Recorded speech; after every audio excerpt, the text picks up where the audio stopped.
It's Yeah. the clinical term. Avoidance goals are the things you don't want. But as you said, we know what cake tastes like. We know how it smells. We know how it looks. We know, oh, so yummy. But your brain doesn't know don't. So as soon as you say that avoidance goal, don't eat cake, the brain knows cake. So what we want are approach goals. That means what you're doing instead. And also, I think what's important, so it's important to tell yourself, so what would I be pleased to have seen myself do? I end up at the end of the day or end of the week.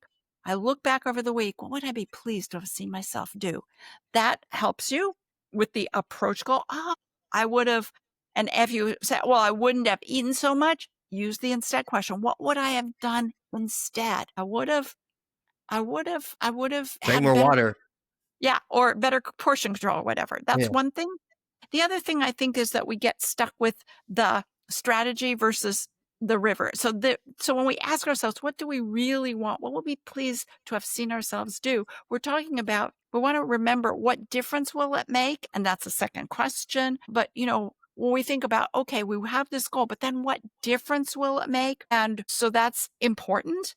And remember, it's not the strategy. So let's say, I want to get in shape, and your inner voice comes in.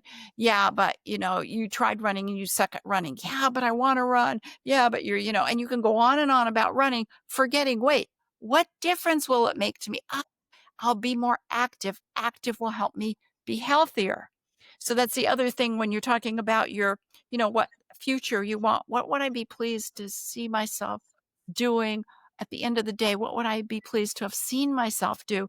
Maybe it's not running because, running is not for me. It's, I would have played hopscotch. I don't know. Or it's raining, or it's even if you do like running, or it's raining outside, or it's hot. I'm in Austin in the afternoon. If I don't run in the morning, it's too hot outside. So, oh, okay, well then I can't do anything. Whatever. No, if my goal, my river, as we were saying, is, or my goal is to be more active, and what difference will it make? I'll be healthier. What difference would that make? I'll be able to do all the things I want to do with people I love.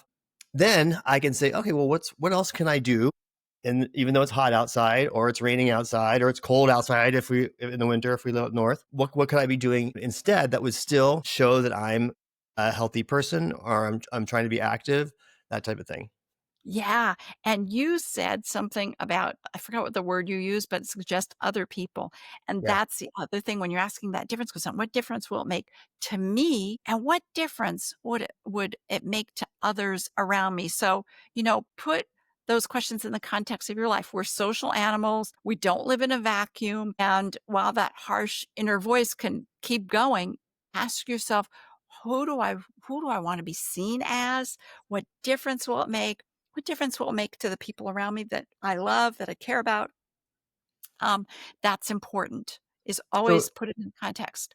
just put it in context, yeah, with other people, and sometimes that helps you be more Yes, imaginative about things, because sometimes it's hard to vision yourself. But the second you say, oh, what would my partner or wife or kids or my colleagues see? Then it's like, oh, well, of course they would see this, and it kind of opens up some new possibilities of thinking about what difference that will make.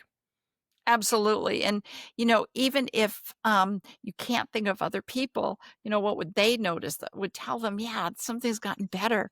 Um, a lot of dog owners that are very close to their dogs, they think their dogs can perceive the tiniest thing even before they think of it, feel it, or do it.